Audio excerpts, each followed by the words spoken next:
Salut les gars et bienvenue dans cette nouvelle vidéo. Déjà je tiens à m'excuser du retard parce que cette vidéo elle sort des jours plus tard.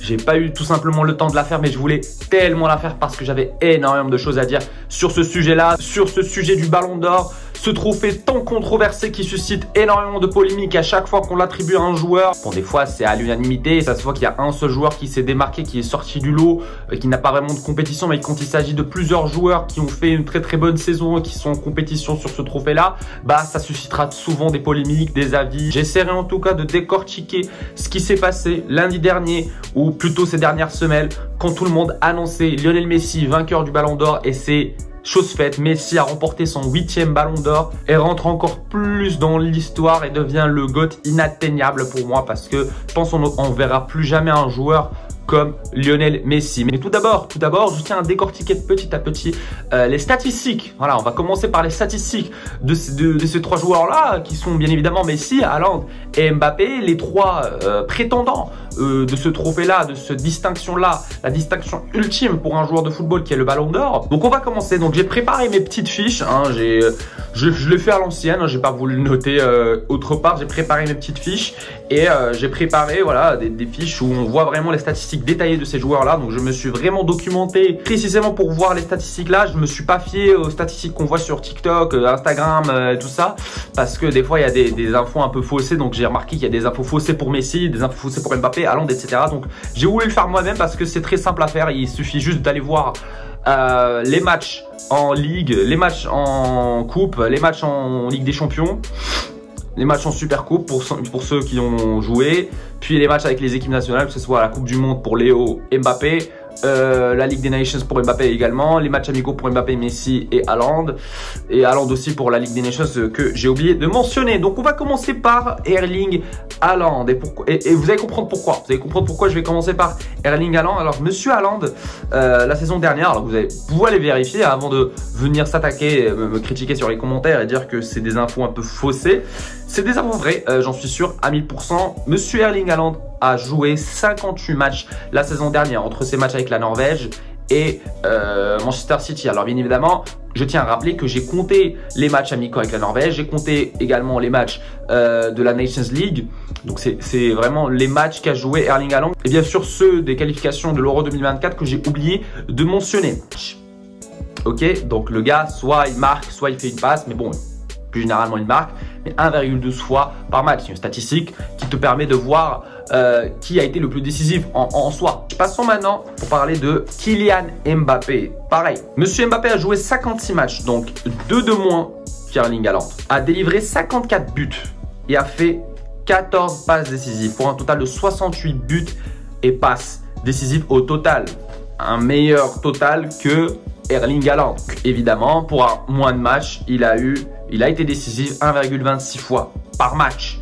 Donc c'est limpide de voir que Kylian Mbappé a eu les meilleures stats, ou a eu de meilleures stats que Erling Haaland, que ce soit pour son total de buts plus passes D, ou que ce soit pour son ratio d'être décisif lors de chaque match. Erling Haaland a juste marqué plus de buts, mais c'est pas ce qui compte réellement dans le football, parce que les passes décisives ça compte aussi, parce que ça amène forcément un des buts. Ceux qui te disent bah non les passes ça compte pas, ben non, je te parle pas d'une passe ou d'un centre, je te parle d'une passe décisive, une passe qui mène à un but. Forcément ça compte, hein. Donc soyez pas bêtes. Passons pour parler de Lionel Messi. Messi a disputé 54 matchs, mais a réussi à délivrer 25 passes décisives. Trouvez-moi un joueur en Europe qui a ces stats-là, qui fait plus de 20 buts et plus de 20 passes. Personne. Personne n'a les stats que fait Lionel Messi. Ça prouve comment ce joueur est complet, comment ce joueur est capable de faire la différence en marquant et aussi d'aider les autres à marquer. Donc le gars, tu le trouves sur tous les fronts. 38 buts, 25 passes pour un total de 63 buts et passes décisives. Bon, il n'est pas loin de Mbappé et de Haaland pour ce total-là. Quand il s'agit de faire le ratio par match, Messi a été décisif 1,17 fois par match, soit plus que Haaland. Donc si on fait un classement des stats, Kylian Mbappé se retrouve premier, Messi deuxième Erling Haaland 3e. Tout le monde a vu que Haaland n'a pas été décisif lors des grands matchs. Il n'a pas été décisif lors de la finale de Ligue des Champions, lors des 2 demi-finales contre le Real Madrid, lors de la finale de la FA Cup, lors de la finale de la Community Shield, lors de la finale de la Super Coupe d'Europe. Qu'est-ce que vous voulez que je dise de plus sur Haaland qui n'a pas été là lors des moments les plus cruciaux? Alors oui, bien sûr, Manchester City s'en est bien sorti parce que c'est Manchester City, parce que c'est une des meilleures équipes et des équipes les plus complètes et les plus fortes d'Europe, voire la plus forte d'Europe, qui a aussi le meilleur entraîneur du monde. Eh ben, tu ne peux que logiquement remporter ce triplé-là. Alors oui, Haaland était la pièce manquante pour ce City-là. Haaland a tellement contribué pour que City arrive dans ces phases finales-là. Mais une fois arrivé dans ces phases finales-là, il a disparu malheureusement. Mais on va pas lui enlever le fait qu'il a tout gagné, qu'il a tout raflé en une saison, sauf la Coupe du Monde, parce qu'évidemment, bon, la Norvège, ce n'est pas une équipe aussi forte que Manchester City. Ça, faut se l'avouer. En ce qui concerne Kylian Mbappé, il a été bien évidemment lui aussi, bon, absent. On va pas dire absent de la Ligue des Champions, mais n'a pas été là dans les moments les plus cruciaux, surtout face au Bayern où il n'a pas été là. Mais il a remporté la Ligue 1, il n'a pas joué le trophée des champions, qu'a remporté le PSG en début de saison l'année dernière, et il a été finaliste de la Coupe du Monde. Quant à Messi, il a été décisif partout.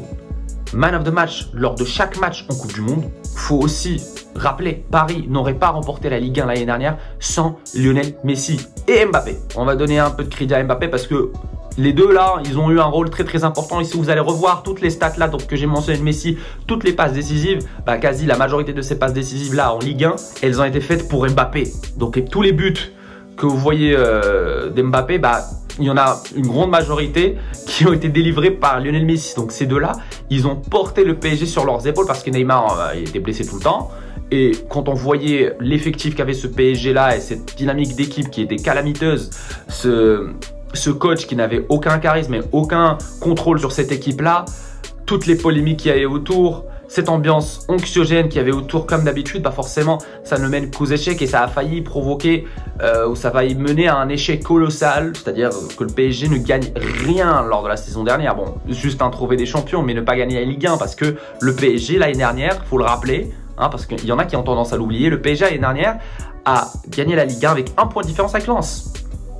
Le PSG nous a tellement habitués à remporter la Ligue 1 en avril avec 14 points de différence. Mais là, comment ça se fait qu'ils ont remporté la Ligue 1 à 1 point de différence? Bah, il y a une seule explication. C'est que l'équipe n'était pas aussi forte que ça et que le PSG a perdu pas mal de points bêtes.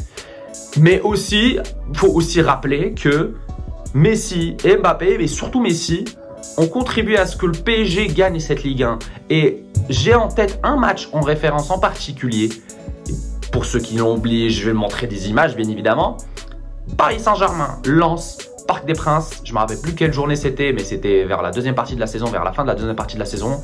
3-3, match très serré, coup franc pour le trophée des champions. Et même si vous voyez maintenant Kylian Mbappé au PSG, ne me dites pas que le Kylian Mbappé au PSG cette saison-là, ou ce début de saison-là, est le même que celui de l'année dernière. C'est clair qu'il trouve des difficultés parce que Kylian Mbappé a toujours été entouré par les meilleurs meneurs, voire les meilleurs joueurs.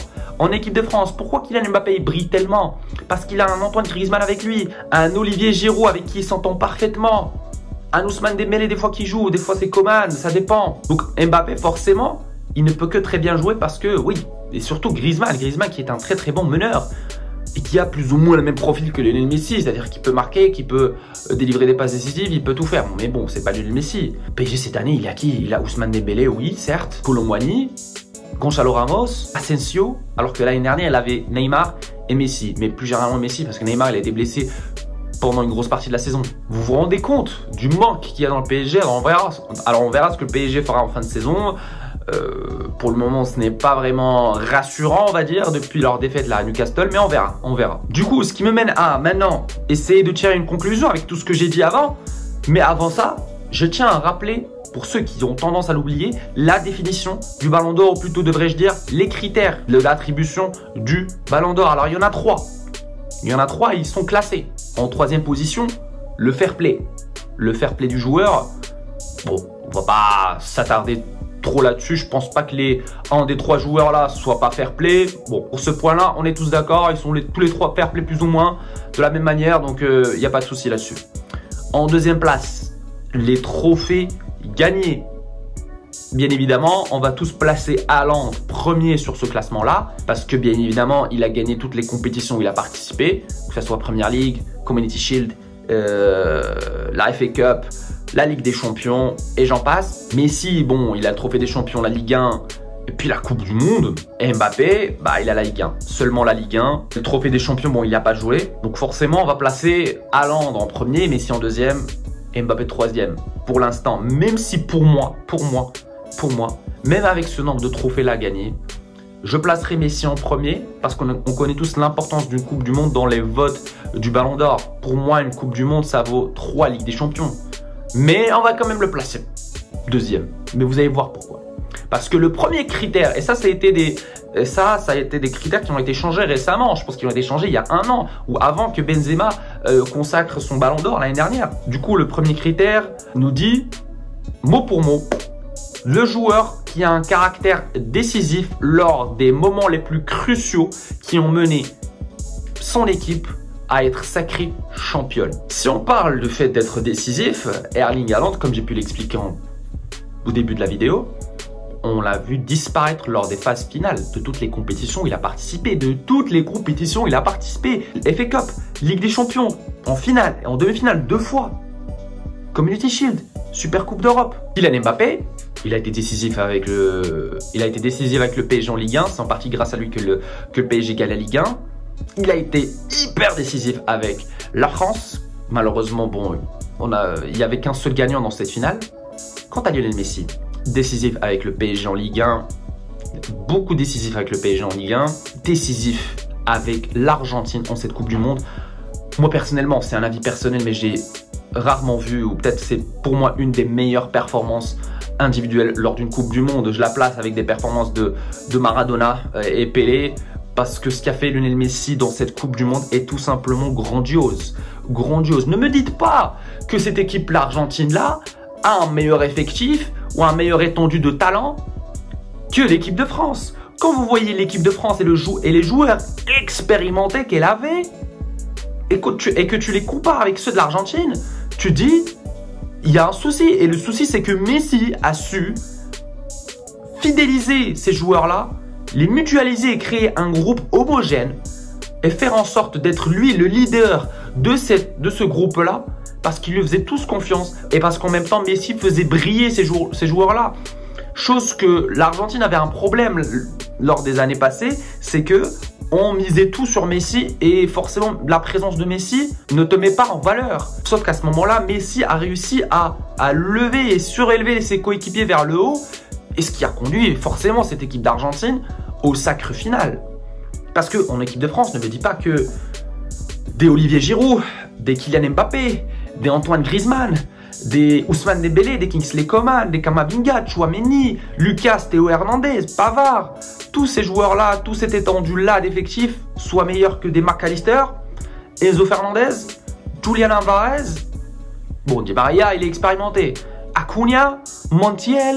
Dans cette équipe d'Argentine-là, il y avait seulement pour moi 3 joueurs qui me viennent en tête qui ont été expérimentés. C'est Otamendi, Di Maria, Messi, et c'est les joueurs qui ont été présents lors de la dernière finale de Messi en Coupe du Monde, et c'était en 2014. Et ok, si vous n'êtes toujours pas convaincu, on va discuter des ballons d'or des années passées.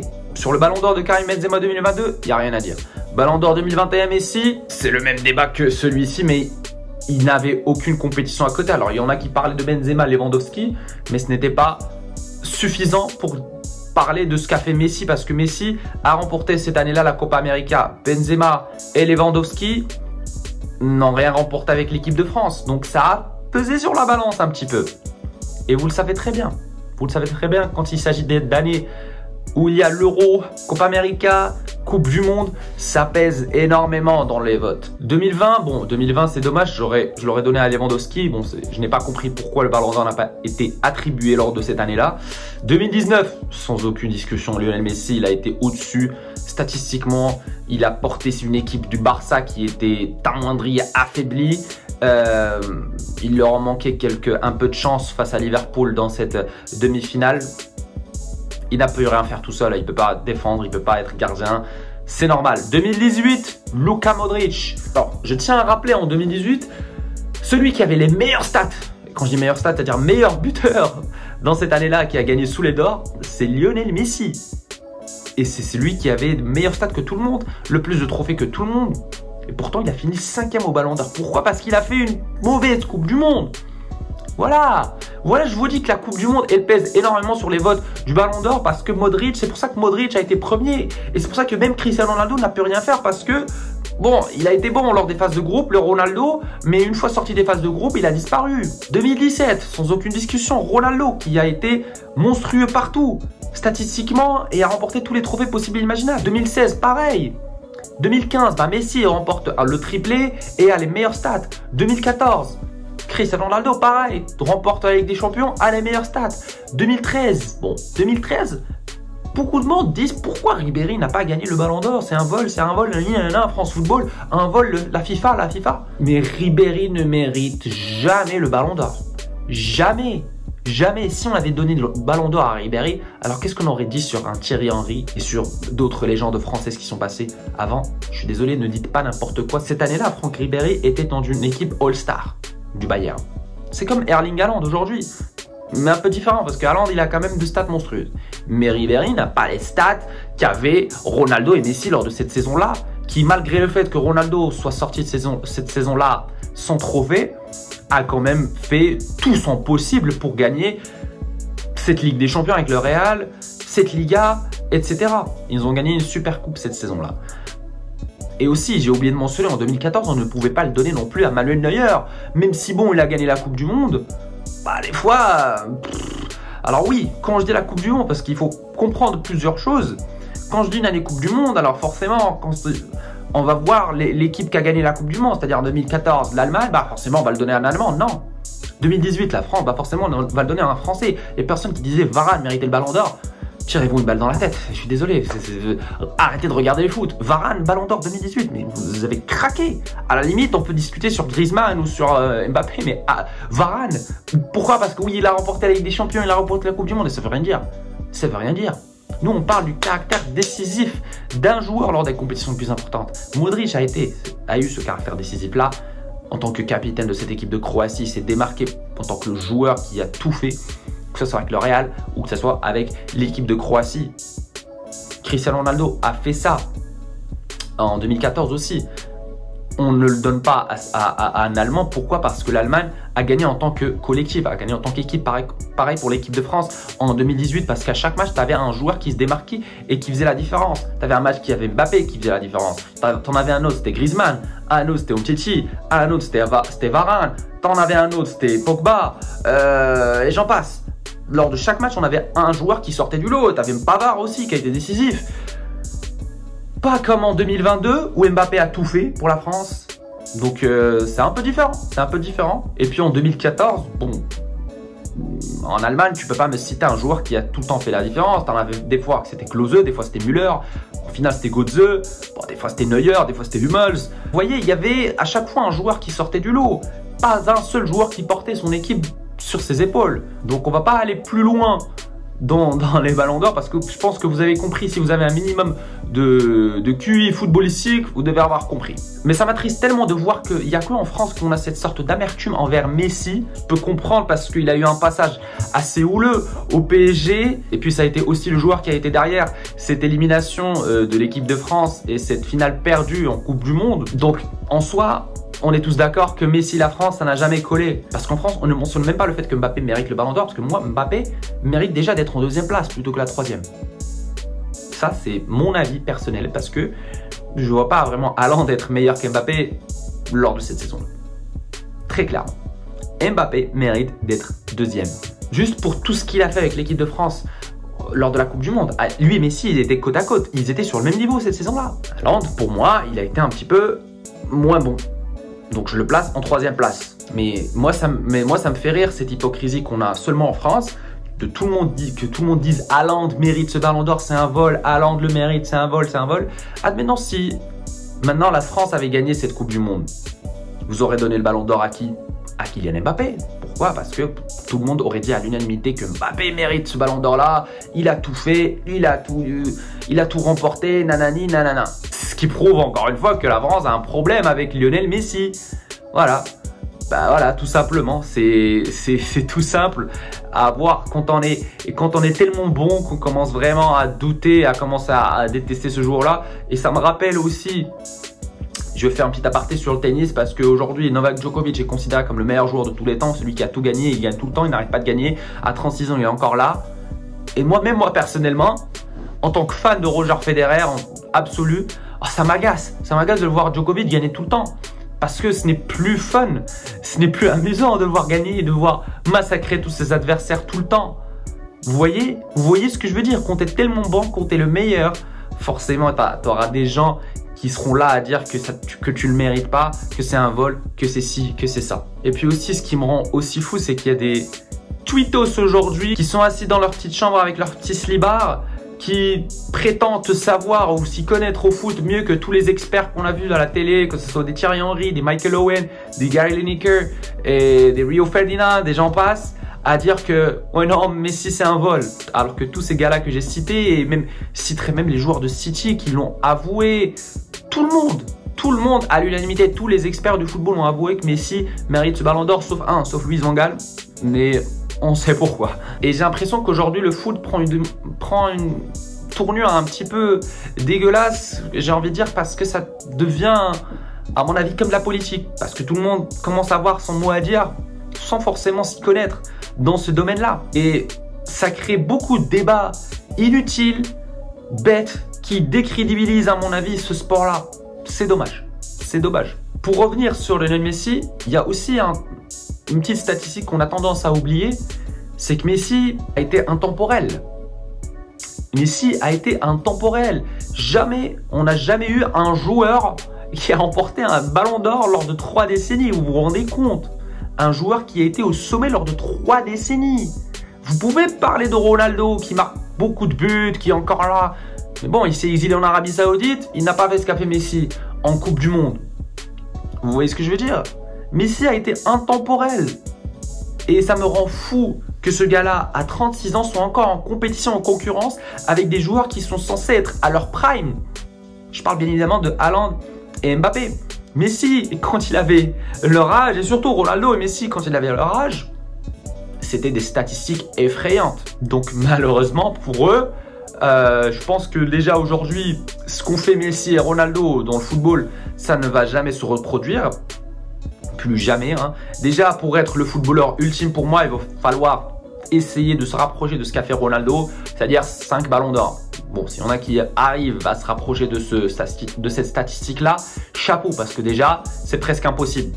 Et après, espérer atteindre ce qu'a fait Lionel Messi, parce que c'est un niveau inatteignable. Voilà, tout simplement. Pour moi, le maximum atteignable, c'est Cristiano Ronaldo. Et encore, c'est quasi impossible. C'est vraiment difficile à faire ou à produire ce qu'a fait Ronaldo. Et puis aussi, ce que je comprends aussi, cette amertume qu'ont ces fans-là et ces supporters-là de football, parce qu'on s'est tellement habitué à voir Messi nous faire des saisons à 60 buts. Donc maintenant, le voir faire des statistiques un peu moins bonnes, mais parce que il le marque moins, mais il est plus décisif. Il est plus décisif parce que ces buts-là qu'il marque de moins, il les transforme en passes décisives. Il a multiplié ses passes décisives par 2 quand tu le compares à ces saisons-là où il faisait le double des buts. Vous voyez ce que je veux dire? Donc, c'est plutôt relatif pour moi. C'est une question de perspective. Il ne fait peut-être pas sa meilleure saison all-time, mais les autres joueurs ne font pas non plus mieux que lui. Il faut juste essayer de regarder bien entre les lignes et de bien décortiquer ce qui s'est passé, parce que c'est trop facile de juste prendre son téléphone et de publier n'importe quoi sur Twitter et dire que c'est un vol. Désolé les gars, grandissez un peu et essayez de comprendre un peu plus de football et essayez d'en apprendre un peu plus sur l'histoire et essayez de réfléchir un peu avec votre cerveau. Parce que ce Messi-là de 36 ans, il a fait le double des occasions que Messi en 2014, lors de la Coupe du Monde 2014. C'est cette Coupe du Monde exceptionnelle qu'il a fait également, où il était très très proche du sacre. Lors de celle de 2022, il a créé le double des occasions. Vous vous rendez compte? À 36 ans, il fait mieux que lorsqu'il avait la vingtaine. Je ne vais pas m'attarder sur cette cérémonie-là, sur le déroulement de cette cérémonie. La classe, comme toujours, de Léo, au moment de recevoir son trophée et son ballon d'or. ne pas parler de soi, d'être humble, ne pas faire comme ce que fait Ronaldo malheureusement, tout le temps parler de soi, tout le temps s'idolâtrer, tout le temps être obsédé par les chiffres, par les statistiques et jusqu'au point d'en arriver nulle part malheureusement. Messi, la première chose qu'il dit, je tiens à remercier le FC Barcelone parce que c'est en partie grâce au FC Barcelone que je suis devenu le joueur que je suis devenu aujourd'hui. J'ai eu la chance de jouer dans le meilleur club de l'histoire du football et il a raison, hein, Messi a eu l'opportunité de jouer dans la meilleure équipe, pour moi la meilleure équipe de l'histoire du football, le Barça de Guardiola. Donc vraiment chapeau, très classe. Messi comme d'habitude, très mature, hein, on va pas se mentir, maturité fois 1000. Hein. J'ai même envie de dire que Mbappé et Haaland sont beaucoup plus matures qu'un certain Ronaldo qui rage depuis 2021 dans la section des commentaires d'Instagram en commentant des factos, en mettant des emojis. Je commence de plus en plus à me dire que Ronaldo n'est pas heureux dans sa vie tout simplement parce qu'il a toujours été obsédé par Lionel Messi mais n'a jamais réussi à comprendre que Messi est un être à part, que tu peux faire ce que tu peux faire à côté. Tu ne vas jamais atteindre ce que Messi a atteint. Si Ronaldo se concentrait seulement sur soi-même, il aurait pu peut-être faire de meilleures choses durant sa carrière ou peut-être se rapprocher de ce qu'a fait Messi. Mais quand tu es obsédé par un seul joueur, je pense forcément tu auras des déceptions après, tu auras des blessures après à l'intérieur. Donc le gars, il a presque 40 ans, il est encore là à commenter, à faire des commentaires Instagram en se moquant de des ballons d'or de Messi. Franchement, c'est chaud Ronaldo, hein, c'est chaud. Je tiens aussi à parler d'un petit détail que beaucoup de personnes mentionnaient, disaient Haaland n'a pas joué la Coupe du Monde parce qu'il n'a pas le choix, Haaland ne va pas jouer l'Euro parce qu'il n'a pas le choix, parce que la Norvège n'est pas une bonne équipe. Ok d'accord, alors vous m'expliquez comment la Croatie a réussi à battre tous les records en 2018, on se qualifie en finale. Vous m'expliquez comment Modric a fait? Ok, vous n'êtes pas convaincu, vous m'expliquez comment Shevchenko, l'Ukrainien, a fait? Est-ce que l'Ukraine est une grande nation de football? Parce qu'on dit souvent que la Norvège n'est pas une grande nation de football. L'Ukraine en est une? Ok, c'est pas grave. Comment a fait Pavel Nedved en 2023? Lui, natif de la République tchèque. La République tchèque, c'est une grande nation de football. Comment a fait George Weah, Libéria? Comment a fait Stoichkov, Bulgarie? Donc c'est trop facile de s'attarder sur ce sujet-là et dire que la Norvège n'est pas une grande nation de football. Non, il faut essayer de comprendre que Erling Haaland a besoin d'être entouré de grands joueurs pour pouvoir briller, chose que Messi n'a pas vraiment besoin de faire parce qu'il a toujours été soit entouré par de grands joueurs, soit entouré par des joueurs moins bons. Et là, en l'occurrence, comme j'ai pu l'expliquer au début de cette vidéo, en Coupe du Monde, l'équipe d'Argentine n'avait pas des joueurs aussi expérimentés que l'équipe de France lors de cette finale. Du coup les gars, la question que j'ai envie de vous poser aujourd'hui, je n'ai pas envie de dire et je n'ai pas envie de vous poser est-ce que Messi mérite vraiment ce ballon d'or, parce que forcément la question est vite répondue et j'ai essayé de bien décortiquer ce sujet-là lors de cette vidéo. J'ai envie de vous poser une autre question qui est la suivante. Qui sera donc le ballon d'or 2024? Donc là, pour une fois, il n'y aura ni Messi ni Ronaldo. Pour une fois, la question sera vraiment ouverte et on verra bien celui qui va se démarquer, qui va prouver au monde entier qu'il est le meilleur joueur du monde. J'épingle toujours cette question-là dans la section des commentaires, donc si vous pouvez répondre dessus, ça serait agréable. Donc les gars, n'hésitez pas. Du coup, c'était tout les gars pour cette vidéo qui a été un petit peu longue, mais il fallait vraiment décortiquer tout et je pense que c'est pour ça que j'ai pris du temps à la faire. N'hésitez pas, comme d'habitude, à vous abonner, à activer la cloche pour ne rater aucune de mes vidéos, à liker, à commenter, à partager avec vos amis. C'est bon pour le référencement, vous connaissez l'histoire maintenant. Et nous les gars, on va se retrouver lors d'une prochaine vidéo. Prenez soin de vous, ciao ciao.